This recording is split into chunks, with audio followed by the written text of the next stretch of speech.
Alabama is now the 37th state to allow same-sex marriage after the U.S. Supreme Court declined to block a federal court order from January requiring the state to issue marriage licenses to gay couples. But a legal showdown is complicating things for many parts of the state. And here with us now from Washington, former U.S. Solicitor General for President George W. Bush, Ted Olson, who, along with David Boies, fought for gay marriage before the Supreme Court in their case against Prop 8.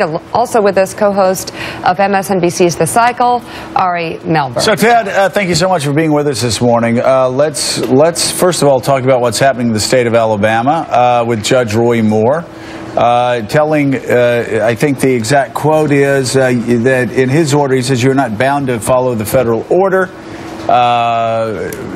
Help me out here. I'm just a poor country lawyer, but I seem to remember something called the Supremacy Clause in the first or second day of law school.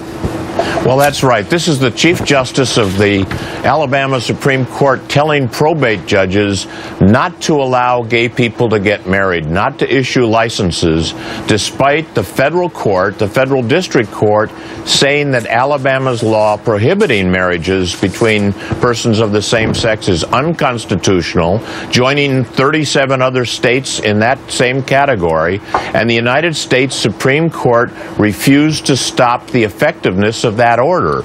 So the Alabama Chief Justice is defying the orders of a federal court and telling other judges. How remarkable is that? Do we have to go back to the 60s and the civil rights showdowns to find a judge, an example of a judge as high profile as this, telling judges across his or her state to defy a federal order?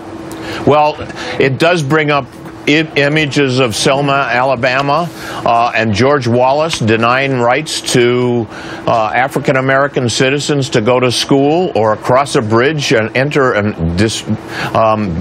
parade.